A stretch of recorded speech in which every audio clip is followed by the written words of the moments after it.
I have returned for episode 2 of the Carnosaur podcast. Um, I did say I was going to try and make it a weekly thing, but it's been almost 2 weeks since I did that first episode. And I also said I'd try and get them out on a Thursday. And as I record this now, it's Wednesday. So, I'll try and get consistent at some point in my life. I also still haven't invested in a proper microphone. Last time I recorded it, it was outside because I went for a stroll and I was recording it through my wireless headphones, which caused a bit of wind noise to break up the audio quality. And also, ironically, passing cars caused a lot of problems, which is funny when this is supposed to be a podcast about cars. I suppose I can't be too critical of myself because I don't know if anyone's been listening to the most recent episodes of the Collecting Cars podcast. Collecting Cars being the auction website co-owned by a certain Christopher Harris. They've been making podcasts on and off for the last couple of years. Then they went a bit quiet, but then they were back the last couple of weeks. And the last couple of episodes they had was a kind of a panel discussion. Chris Harris, your man Ed Lovett, the other guy involved in Collecting Cars, a couple of their rich mates who, I don't know, I'm sure I should know who they are. And then that guy Manish, his surname eludes me, the guy who produced and wrote Senna, and also just did the documentary series Lucky about Bernie Ecclestone, which is well worth a watch if you're a Formula One fan. Although it is completely biased because it's from the horse's mouth. It's the only person who features in it is Bernie. But it's a good watch because Bernie's an interesting character regardless, and the archive footage is brilliant. But sorry, yes, getting off topic. The last couple of episodes they brought out, the panel show, they initially decided to call it Idle Chat, and well, if you follow the motoring media like I do, a certain Johnny Smith, he of the Late Break Show and Smith and Sniff, he has an interview video / podcast series called Idle Chat, IDOL, and the guys in Collecting Cars, they were calling their own Idle Chat as an IDLE, and Johnny Smith wasn't too pleased about that, and he gave Chris Harris a ticking off, so they changed the name of their one to just Panel Show. I'm long-windedly trying to say the sound quality on those podcasts is inexcusably terrible. Chris Harris works in the broadcasting world, and none of the people involved are short of a few quid. So there's no excuse for the absolute terrible quality of content that they released. Also, the panel discussion shows talk about people living in a bubble. Not one I'd recommend. I know I shouldn't criticise too harshly considering the content I put out, but anyway, those guys should know better. Although the most recent one, there was one actually released today, and it's with Sam Kidston. Again, if you're familiar with the motoring world, he's a very, very, very high-end car dealer would be probably the wrong way to put him. He's the person who brokered the deal for that Mercedes SLR that sold a few months back and now holds the record for the most expensive car ever sold. That one's actually not the worst quality, if you wanted to give that a listen. Although the volume between the three parties involved, Chris Harris, your man Edward Lovett, and Sam Kidston. Sam and Chris seem to be on the same wavelength, and then your man Ed Lovett comes in, and the volume of his microphone is so loud your eardrums explode. I've been rambling on about the Collecting Cars podcast. Why am I talking about another podcast when I'm recording a podcast? But speaking of Chris Harris, since I last spoke to you, he sold his 992 911 GT3 Touring through his own website, Collecting Cars. There must be some sort of insider trading laws being broken there. I don't know. I don't understand this shit. Not like I worked in a bank for 7 years. I think I have some idea of the world of finance. But anyway, he sold his 992 Touring. He was running both a 991 and a 992 at the same time, and he couldn't decide which one he preferred, and he's now decided he prefers his 991. So he sold his 992. It's a tough life for poor old Chris Harris. And it's sold on Collecting Cars for £204,000. And last I checked, the list price for a 911 Touring is £135,000. Now, I don't know if any of them actually leave an OPC for that price. But, you know, if we take the figures as they're shown to us, looks like Chris Harris made himself a tasty 70,000 quid profit on his 992 Touring, which, considering how god awful the interior is, fair play to him. The person who bought it must have been colorblind, because have a look. It's if you go into the sold section and collecting cars, you'll see it. But the interior is it's red leather seats with blue tartan inserts. It's god awful. And this 991 is a lovely car, yellow. I'm not sure, I can't remember what the interior looks like, but the 991 in general is just a better looking car than the 992. But to be honest, neither the 992 or the 991 interest me in the slightest, because like a lot of cars, the 911 peaked, I think, at the 997, and that era of cars, I think, is peak car. I think we've just hit its peak, and we've been going downhill. I know objectively cars technically are better, but subjectively, the stuff that pulls at your heartstrings, yeah, we're way past peak car. But that's a whole topic for a whole another podcast. And what did I actually want to ramble on about? Motorway driving standards, which I know this is not a groundbreaking topic, but I do a lot of driving with my job, and I'm often on the road quite early. We're talking pre 6 a.m. where I'm mostly going to talk about motorway driving here, and yeah, I'm on the road at 6 a.m. or beforehand. So I'm on the motorway sometimes, and it's near as damn it empty. And every single morning, without fail, someone, it's not the same person, but there will be someone who will join the motorway. There will be no one ahead of them, and they just go all the way out to the far lane, which baffles me. I'm sure anyone listening to this knows you keep left unless you're overtaking. But then this happens, and it infuriates me. And then like stuff like the other day, I came up behind someone. I was in the very far lane, because of course the next big problem is people just sitting in the middle lane. And I tend to drive, I drive at the speed limit plus 10%, as I'm allowed to, because I don't like going slowly. But you know, I'm not an asshole. I don't tailgate people. I don't cut people up. But again, at least once a day, I'll come up behind someone trundling along in the outside lane, doing like 93 kilometers an hour in a 100-kilometer zone on a motorway. And yesterday, I was behind this guy for must have been the guts of 5 minutes, and eventually, which is I know you're not supposed to do, but eventually I was like, I have to undertake this guy. So I undertook him, and the motherfucker, as soon as I undertook him, he started flashing his headlights at me. If I was a lesser man, I would have brake checked him. But then I can't blame people for not understanding how to use motorways, because there's no formal teaching as to how to drive on a motorway. You literally pass your test, and until you pass your test, technically anyway, you're prohibited from using a motorway. So you pass the test, and then they're like, go and drive at 120 kilometers an hour. And you know, you're supposed to have read the rules of the road. There is a chapter in there somewhere about the motorway, and you know, if you remember, that's how it works. Just go. And then I just have to bring up, like, the way, I don't know, the barrier to entry is just too low.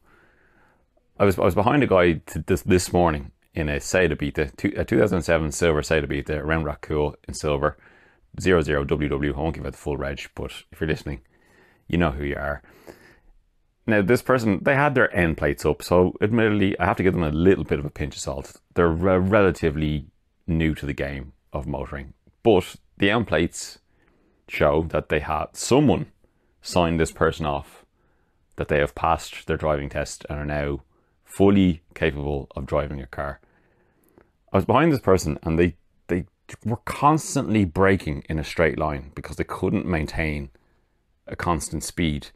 And then when they were coming up to junctions or roundabouts, they were standing on their brake pedal. It was just deplorable.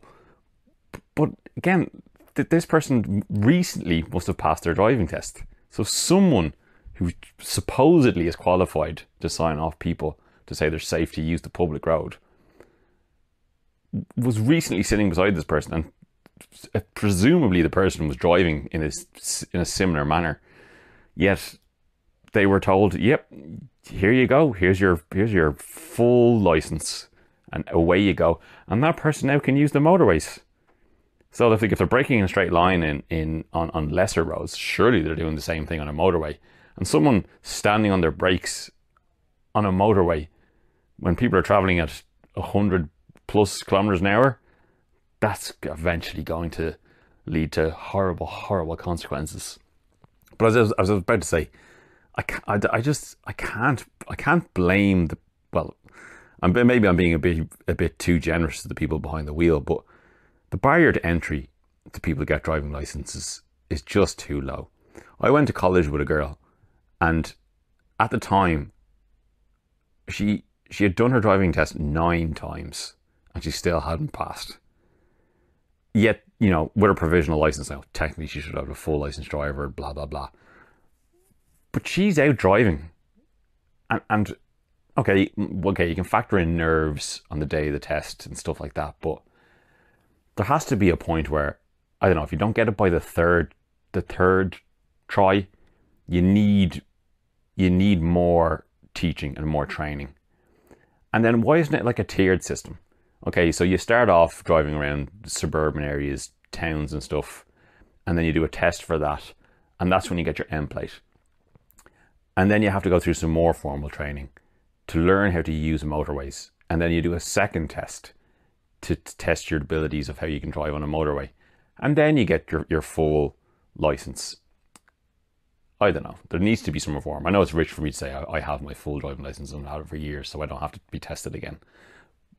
And I'm not saying I'm God's gift to motoring or anything like that, but I do at least understand how a car works and how the roads function, as I'm sure most people do. I'm not like, it's certainly not the majority of people, but there are a lot of people out there who don't understand how the roads work, and someone is signing them off and allowing them to drive with the rest of us. And I don't know, it's like everything in this country, it needs a bit of reform. I'm going to stop before I blow a head gasket. Let's talk about some more lesser egregious topics. And actually, before I move on to some motoring news, I did witness a cyclist get knocked off their bicycle by a motorist on Friday evening, just gone. If anyone who's familiar with Dublin, along the Royal Canal, which is a terrible name for the canal. I don't know why it's called the Royal Canal. It should just be called the Canal. Queen and country. We're not royal. We are a republic. But yeah, there was a queue of cars. It was around, I think it was about 6:15 in the evening. So it was dark at this point. At that time of evening, as anyone who's familiar with the canal, traffic does, start to back up a bit. And it was just before the Harold's Cross Bridge. I was actually going to be soon turning in left into the junction where the incident occurred. So I was only a couple of cars back. And the motorist had started turning into the junction that I was going to be turning into the estate just before the Harold's Cross Bridge. And obviously the motorist wasn't looking in their mirrors, drifted into the cycle lane, and the cyclist hit the side of the car and went down hard. Now, not taking any responsibility away from the motorist, the guy obviously didn't look in his mirrors and just turned into the cycle lane.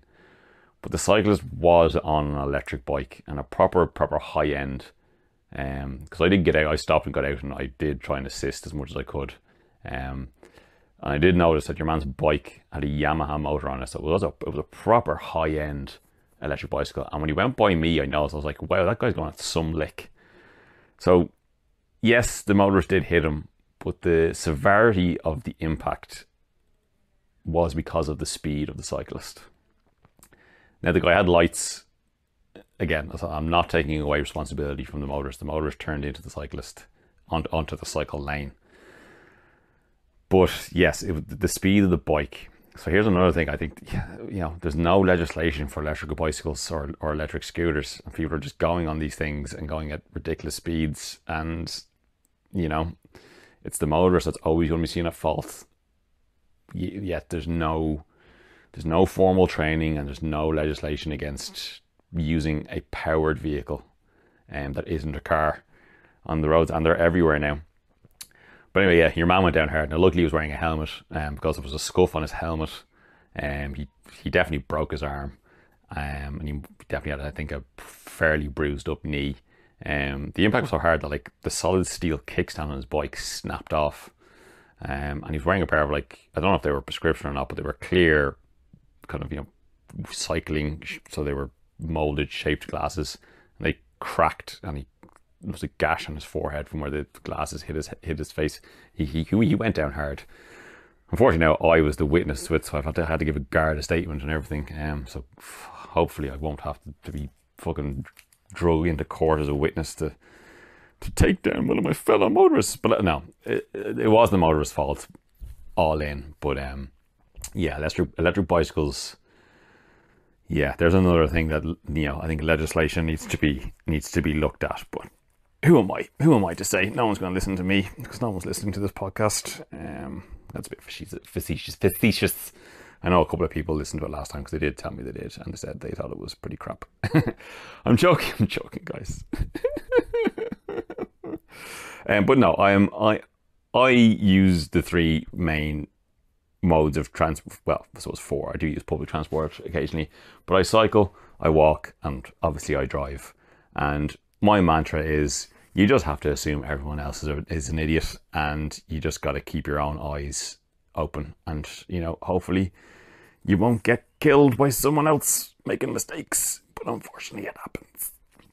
So let's stop rambling and talking about angry stuff. Let's talk about actual motoring news that's happened since I last spoke to you. And a lot of the journalists were finally allowed to talk about the M3 touring, because the embargo had been lifted. And yeah, that's all this consensus is. Yeah, it's the exact same as the M3 and the M4, just has a bigger boot.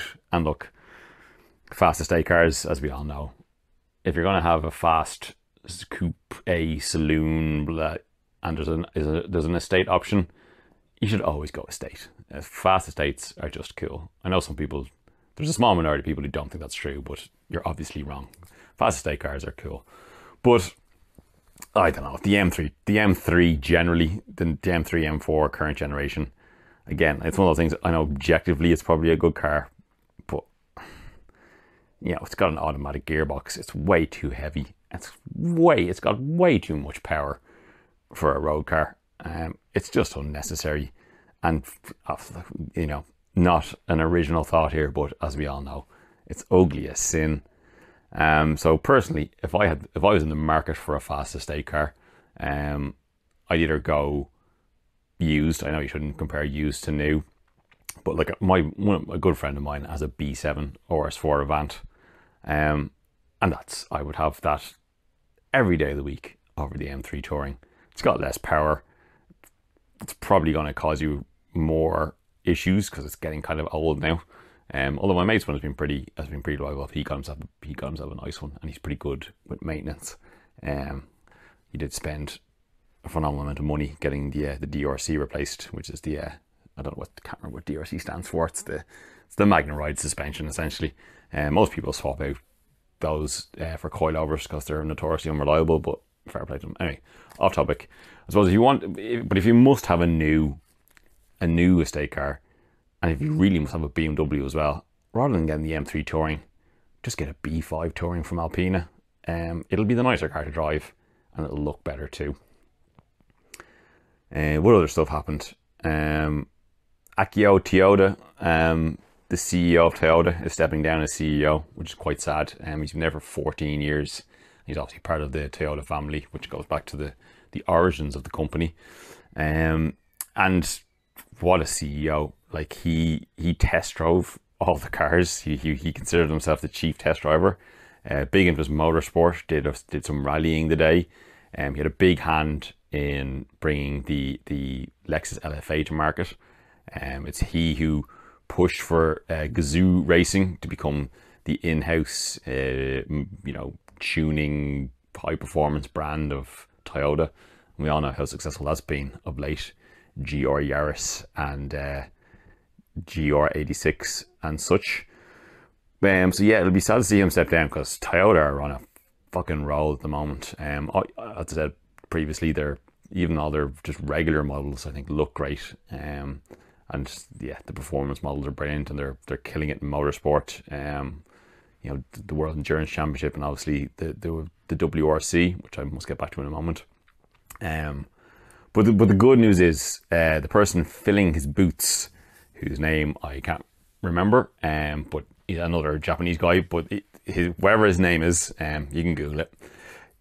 He is currently the head of GR.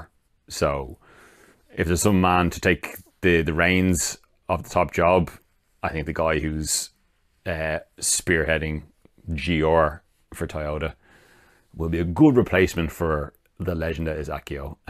Hopefully, I think he's staying on the board, so he won't be entirely, what's the word I'm looking for?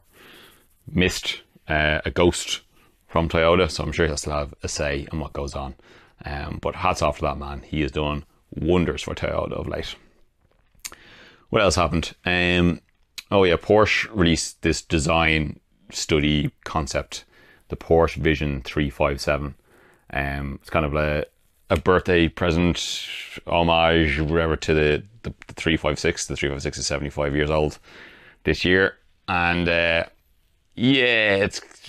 no point in me trying to describe it. Just Google it. It's the Porsche Vision 357. It's a design concept. Look, it's not going to be put into production or anything. So, but some of the things on it might become design features on actual production models in the not too distant future. So, I don't know. It's a strange looking thing. I don't know if I like it or not. But one of the cool things about it was, I'm sure you might remember, there was a coffee table book released, I think, was it last year or the year before, by Porsche, of concepts and designs that they've released over the years. And one of the things they rolled out, which I'm not sure if it had been shown publicly before, but was a reimagining of the VW, the T1 VW van that they used to use back in the day for motorsport purposes, for carrying tools and sport vehicle essentially. They did a kind of a reimagining of that for the 21st century. It's a cool looking thing, central driving position and stuff. So they wheeled that back out again alongside this Porsche Vision 357, and it had a new feature, which it had a trailer on the back, which was designed by Porsche Design as well. And the cool thing about it was, this Vision 357 thing has these funky kind of reimagining of the original 356 wheels for the modern era, 20, 21 inch, whatever. But the trailer has the same wheels in it, but they're 17s. So whatever about the 357 Vision thing, have a look at that yourself. But the van and the trailer, that's, I think, where the real cool isness is. Sorry, I'm running out of words here. So that's, I think, some cool. So what else is happening? There's a Bonhams auction coming up in Paris. I think it's the 5th of February. Go and have a look at the list of stuff. There's a very nice B5 Audi RS4 Avant. It's at no reserve. I think it's got 90 something thousand kilometers. It's a very tidy one, but they have an estimate on it of 50 to 70 grand. I'll be intrigued to see what that goes for. But anyway, that's just a side note. Loads of very interesting lots in it. So it's worth going through the catalogue. If you have a chance, just Google Bonhams Paris auction. I'm sure it won't be too difficult to find. But the one that stood out to me the most is there is a Jordan 191 Formula One car. So if you're not familiar, which you should be, again, Google the Jordan 191 because it is. I know all this stuff is subjective, but I'm gonna say it's unquestionably the best looking Formula One car of all time. I know I'm Irish, so somewhat biased, but the actual shape of the car is brilliant. It's got this really like swooping front wing, and like the airbox kind of has a little kind of jut out that kind of slightly, comes over the top of the driver's helmet, and then it's got a green and blue 7-Up livery, and it's so beautiful. I don't have a scale model of it because, well, as I'll get into the reason, so the one that's for sale in Bonhams, it's the exact chassis that Michael Schumacher made his Formula One debut in Spa 1991. He stood in for Bertrand Gachot, who unfortunately was in prison because he CS gassed a London taxi driver, thinking it was okay to do, but CS gas is illegal and still is illegal in the UK and in Ireland, I believe. You were allowed to use it for self-defense purposes in France.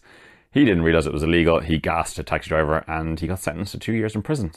So Eddie Jordan needed himself a new Formula One driver, and at the time Michael Schumacher was driving for the Mercedes sports car team, and Willy Weber, Michael Schumacher's manager, got into Eddie Jordan and said, "Hey, do you want to let our boy drive the car for you? And Mercedes will give you a fucking few quid." And Eddie Jordan, not shy of accepting a few quid, said yeah. And then he went to the meeting. We're a firm believer in young talent here in Jordan F1. I think if you go onto the official videos, he obviously knows he calls Michael Schumacher. But I think in the if you can find initial videos of this from Spa 91, I think he initially calls him Michael Schrodinger or Michael Shoemaker. He definitely says his name wrong. Anyway, I'm completely getting off topic.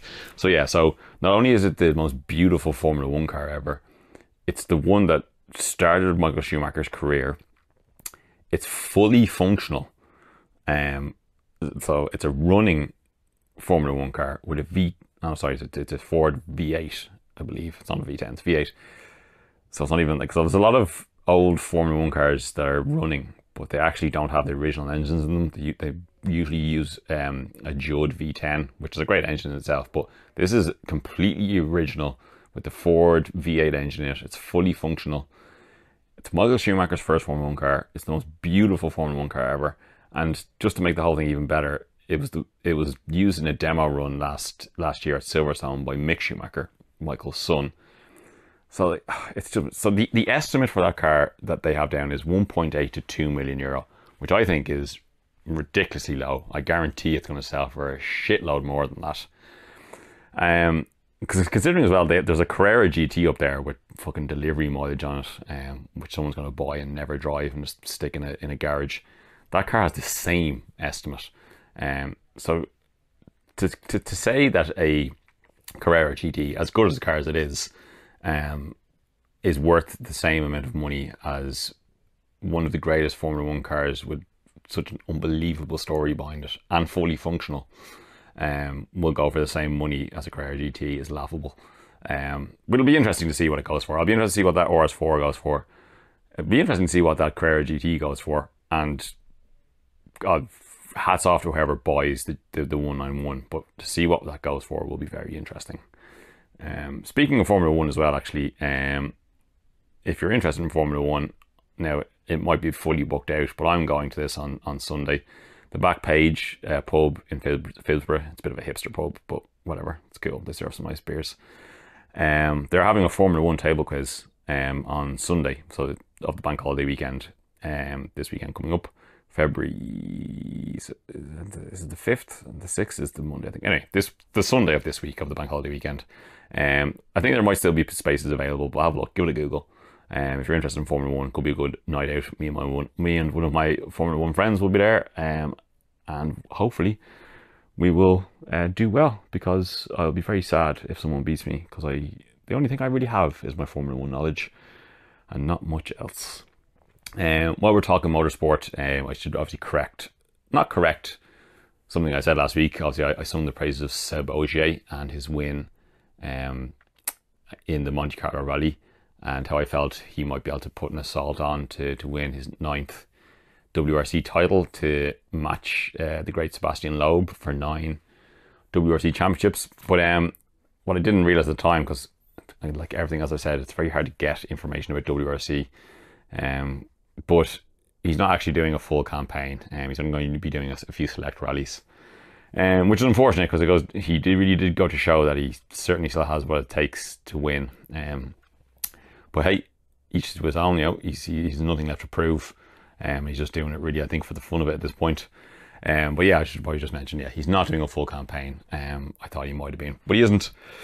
Not a whole lot other happening in the motor world. I think the Daytona, the 24 hours of, was it Sebring or was it Daytona? There was an endurance race. Unfortunately, I didn't follow it too closely, so I don't even know why I brought it up. But one of the other main motorsport events that happened since I last spoke was the Race of Champions, which was in Sweden, one of the Nordic countries. It was snowing, it was icy, it was cold. Lots of big names there. Sebastian Vettel, Sebastian Loeb, Hakkinen, Coulthard, Thierry Neuville, both the Solbergs, Dad and Junior. There's many people. Mick Schumacher, Sebastian Vettel, lots of people. The Nations Cup was won by Norway, so it was won by Solberg and his son.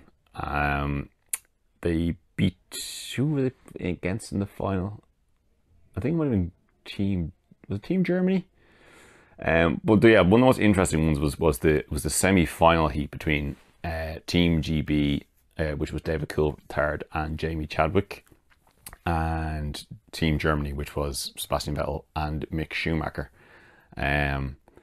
Both Vettel and Schumacher beat Coulthard, and Mick comfortably beat Jamie Chadwick. Mick beat Coulthard comfortably as well. So they'd already gotten through to the final round. So when Vettel got up against Chadwick, they had nothing to lose. But Jamie Chadwick beat Sebastian Vettel in that final heat, although it was somewhat meaningless. But the interesting thing about it was the next day for the individual, for the Race of Champions race, the first heat was going to be against Sebastian Vettel and Jamie Chadwick, and Vettel beat her. But the one thing I think to know, who won it outright? I think it wasn't Neuville. Your man Ekstrom. I can't remember his name. Rally driver. Is it Thomas Ekstrom? Anyway, he won it. I think he's won it a couple of times, possibly 4 or 5 times. But the standout for me was Mick Schumacher. He did really well in the Nations Cup, beating people, and he did really, really well. He got all the way to the final, so it was between him and Ekstrom in the final, and he did really well, and it was pretty close in the end. But yeah, he took the silver medal. But I think, so it's hard to say really where young El Mick's Formula 1 career anyway is going to go. Obviously, he's going to be reserve driver for Mercedes next year, so he doesn't have a full-time drive. Hopefully he'll do some other stuff, maybe Le Mans or some endurance racing or something. Or hopefully we'll see him back on the Formula 1 grid at some point. I think he deserves to be there.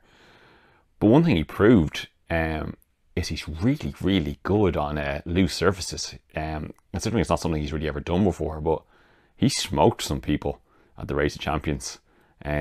He performed really, really well. So maybe possibly a career in rallying could be the answer for Mick Schumacher.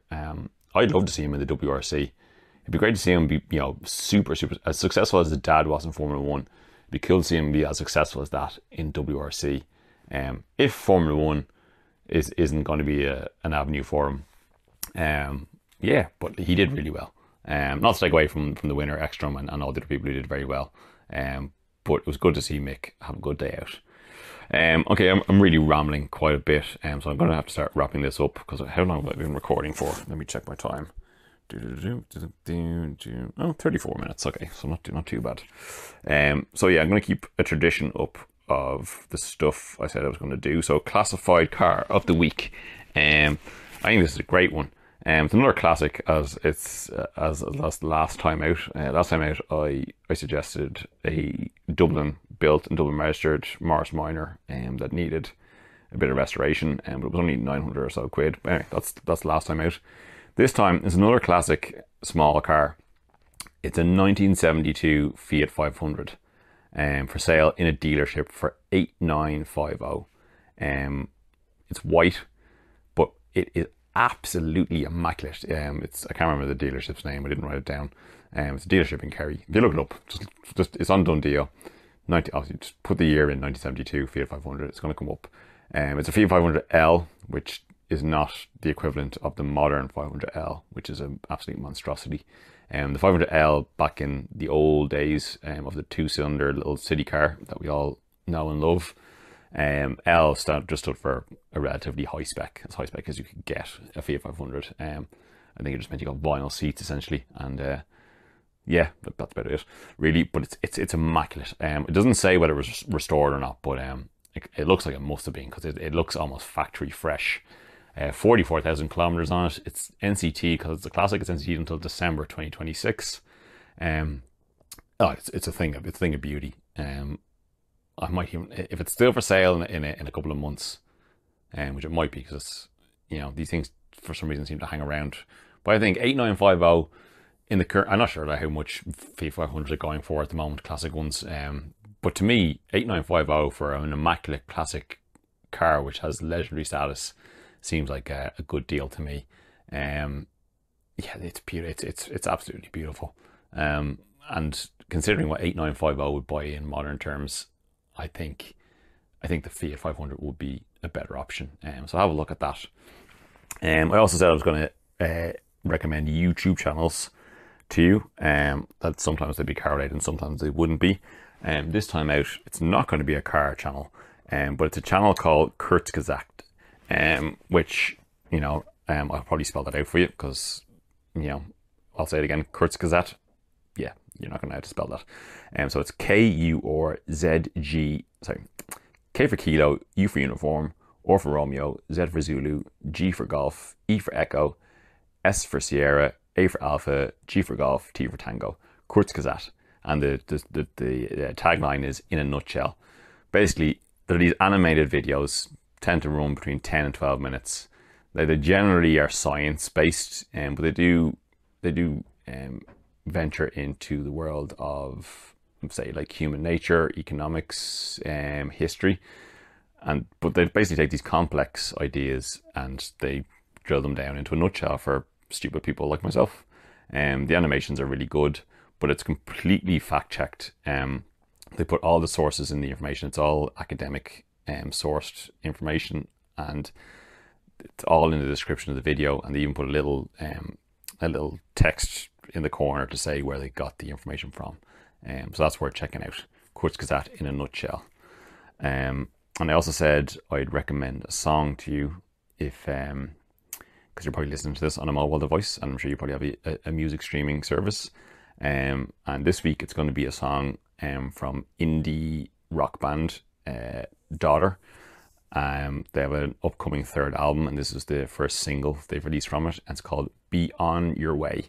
It's brilliant. They're an incredibly talented band. Elena Torna, the lead singer and lyricist, is just epic, and Igor and Remy, her two partners in crime in the band, multi-instrumentalists and producers. Yeah, it's great. Check that out. So I'll stop rambling now. I hope you've enjoyed this. I will keep it going, and any feedback is welcomed. Be kind, and yeah, I'll talk to you again soon. Bye, you cunt.